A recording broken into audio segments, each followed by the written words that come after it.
Hello everyone and welcome back to another Storytime video. And today I am going to talk about some of the projects that I did while I was in college. With some of the smaller ones building up to the three biggest ones that I had, especially the last two. Um, well, those last two projects I'm going to talk about, it's not chronological order, it's just in terms of building up to that point. So, just for some context, I went to school for IT, in case you didn't know. So, those are the kinds of projects that I did. So, there was a project that I did on different types of displays. Like, basically went over different types of monitors and all that stuff. And, basically talking about like 2K, 4K, HD, all that stuff. So that was one of them. And then another project I did is that I went over hard drive technologies. So, like, I talked about PCIe in here, and M.2, and SATA, and there was another project where I talked about classifying networks. So I'm sure that you guys might know about the term LAN, especially when talking about the Xbox and LAN parties that people might have had. Now, a LAN is a type of network where, it might work within the same, or it works within the same building that you have. And then there's different types of networks. So, like, there's a LAN, and then there's a CAN, and there's a MAN, and a WAN, and then uh, there's also a PAN. Now, a PAN is inside of a LAN, and a PAN is your personal area network. Like, all the devices that you connect to um, on a network, like your phone and your computer. Sometimes I use my phone while I'm on my computer, and that would be my PAN.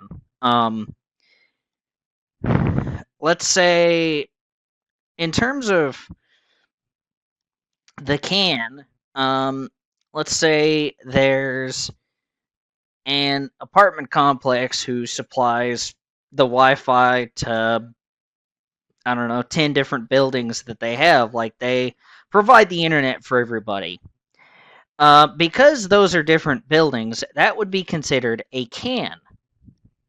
It's like if the school has, or if a college has multiple buildings and it's the same network for all those buildings, then that would be a CAN, a campus area network. And then there's metropolitan area network, a MAN, and that would be where, if you are on the opposite side of a city, let's say you're on one side of, I don't know, Houston, and somebody is on the other side of Houston, and you guys are still able to connect to the same network, that would be considered a MAN. You could say, I don't know, Seattle, or you could say a smaller city, in that regard, instead of a bigger city.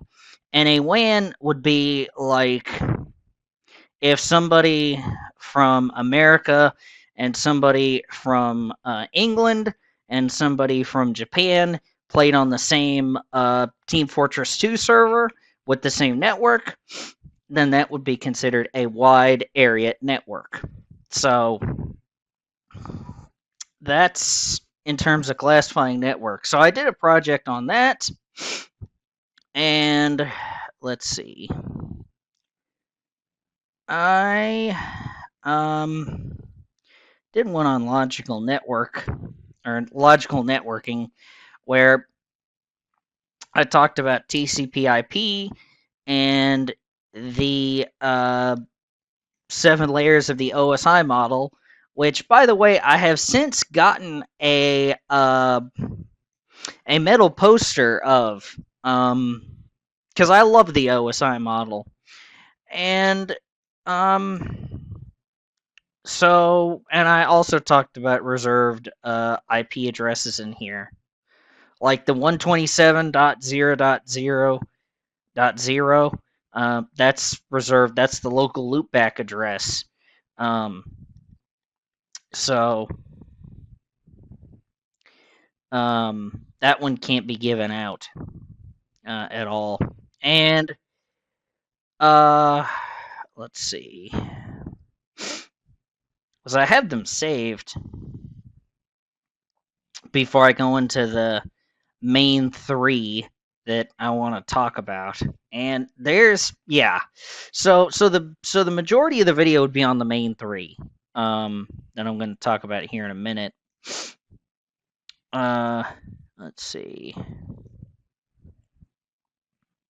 And let's see, with expansion buses, talked about motherboard, the north bridge, the south bridge, and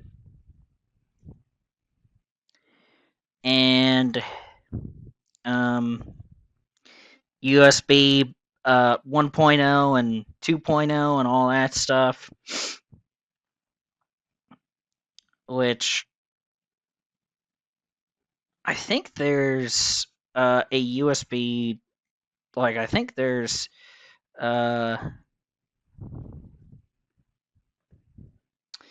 let's see. Yeah, there's been some there's been some updates that if I redid this or some of the other stuff that I did in college, I would have to update because there's new stuff that's come out since, as you can imagine. But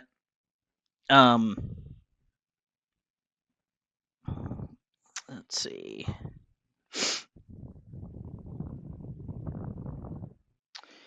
And I talked about certain types of USB connectors in here. And FireWire too. That Apple uses.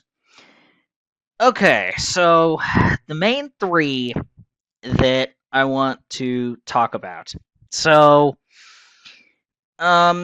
we at some point were supposed to make a project about the acceptable use policy for a fictitious company that we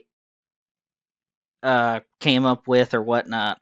Now, it could have already existed or whatnot. It didn't have to be a fictitious company. I think everybody did.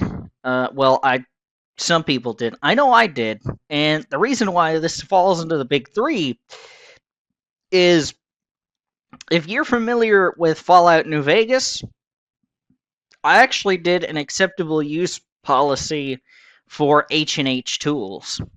Now, in case you have played the game and missed it like I did the first time around playing the game, or you just don't know about New Vegas, H&H Tools was a company by I think Mr. House's brother. It was either he or his brother or both of them. I think both of them had the company, and it was just off the strip. And so you can go to this company in game, and I have been to H&H Tools. H&H Tools actually appears at the main menu screen sometimes in that game. But yeah, I talked about why data matters to H&H and basically gave reasons like, providing Nevada and California robotics equipment and tools for years, and trying to keep that information safe and not get that or have that leaked out, just kind of keep it proprietary. Because Mr. House, um, uh, if I were to roleplay as Mr. House, he would be the type to not let any information pass him by at all, especially if he was supposed to keep it secret. And talked about all the organizations that H&H would have to comply with, like SOX, FISMA, and HIPAA.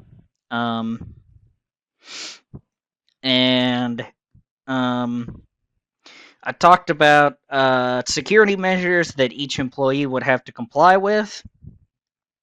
And I talked about the types of devices that you could bring or not, because it didn't allow, or H&H wasn't going to allow people to bring in their own devices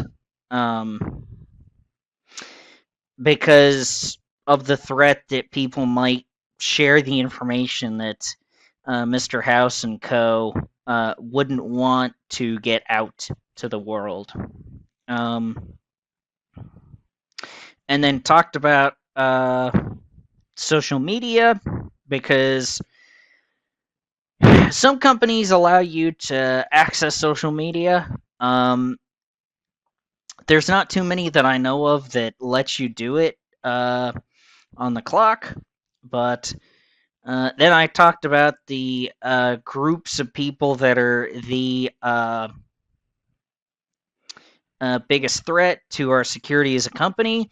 And I actually wrote in here, I said, as a side note, if you see Mr. H in the halls, do not make eye contact with him.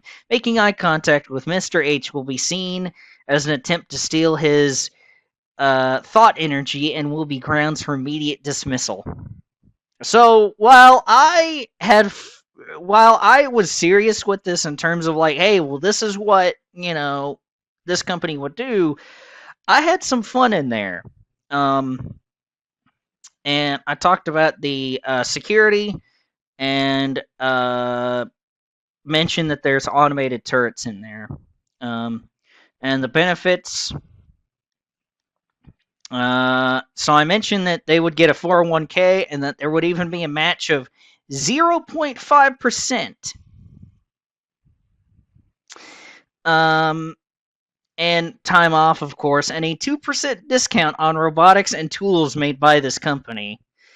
A performance bonus, a gym membership that is only open to the public during working hours, paid parental leave, and commuter assistance if you have trouble getting to work. Because at H&H Tools, working is very important.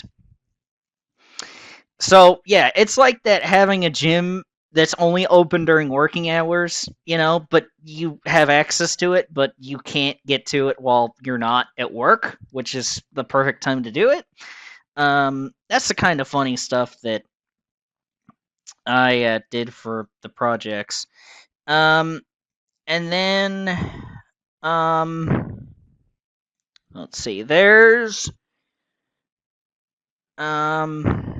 let's see.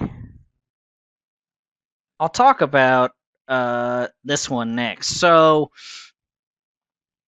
there was a wireless project where I teamed up with two of my classmates, and we came up with this company, and we were supposed to, in a diagram, basically, I don't remember what program we used specifically, but we had wireless access points, so wireless APs that we could put throughout the building. And the building in the business was called Jack of Owl Trade Sanctuary. So this served as a sanctuary. So if this kind of seems weird, uh, I came up with the name, and then everything came around it. Like it should be the other way around, where you come up with a building and all that, and a business name and all that, and then you come up with a name. But I came up with a name, liked it. Jack of all trades. We know how to do everything, but only in a mediocre way. That was our slogan. We know how to do everything, but only in a mediocre way. And we had for first floor with main offices, including manager's office and a game room, accounting, food storage, kitchen, bathrooms, all that. And we even had two separate subnets. One for the cafe and the game room, and the other for accounting, the manager's office, and the CSO's office. And then we had a second floor consisting of a break room, conference room, CEO office, couple of work areas, storage room, the IDF closet, the vet office, couple bathrooms, and three different subnets. One for the education center for the owls. Both work areas got their own subnet, and the education manager's office and the CEO office got a subnet as well. And the IDF closet is kind of out of the way of everything. It's down a hall that includes the vet office and the janitor's office. So the IDF closet was kind of tucked away. And then we had another building. So this was a can. That was across the street, the Owl Observatory, and we had 41 hands-free Internet of Things sinks. So basically, the sinks would be automated, and we had a subnet for that because we had to have a separate building for this project where it would receive internet, and we gave specifications and all that in there, and we did use Microsoft products, or at least for this, and we had password policies and all that, which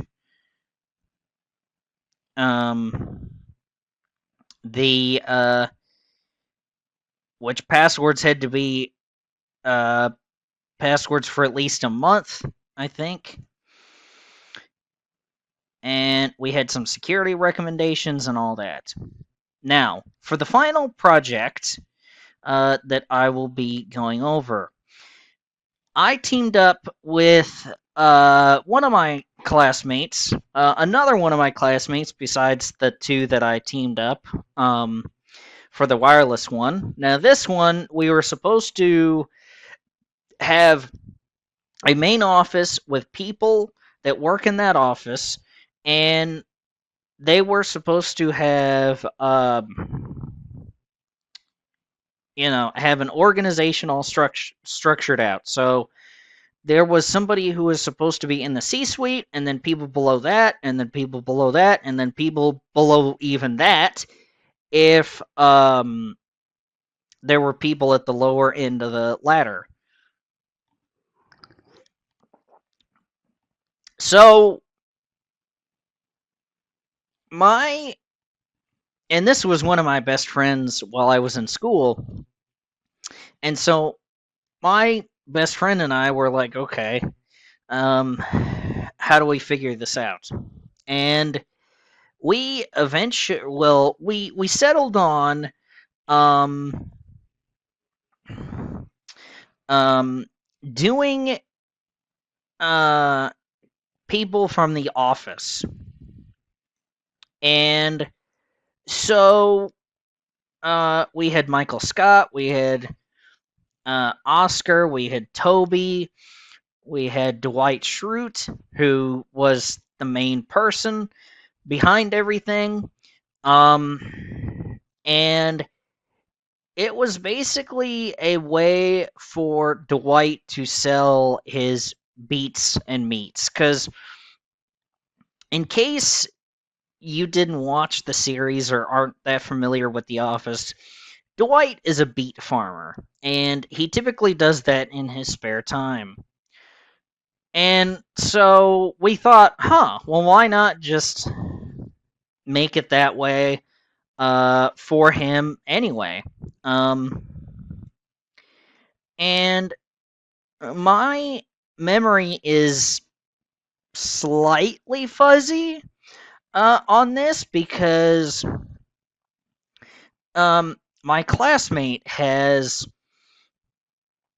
all the stuff electronically, and well, I got the stuff physically, but I don't have it with me um, at the moment. But yeah, it we settled on, of course, Scranton for the main building, and then we had an off-site. I think it was backup or storage, one of the two, or both, in Dinosaur, Colorado, which is actually a real place. Dinosaur, Colorado exists. And once I found out that there was a dinosaur in the United States, I was like, yep, that's going to be one of the other buildings. Because we had to have two offsite buildings for stuff. And so we settled all that out. And, I don't remember who had what authority. I would have to find my physical papers. See, I don't have them here. They're at my parents or they're at my mom's house. So they're I don't have them where I live. Um so I can't just look for them at the moment. But yeah, that project was fun. Dwight's Beats and Meats. So inspired based on The Office, and that was cool. But yeah, if you guys have graduated college or are going to college, then tell me. I would like to know a project or two that you guys were given in college to work on. If you guys remember any projects that kind of stick out to you, the last three, the H&H Tools, the Owl Sanctuary, and the Office definitely stick out to me. Um, and so, and that will do it for me today. And CS guys, I do believe that will do it for this storytime video and Slack storytime video. I will see you all later. Goodbye, guys. Thank you all for watching.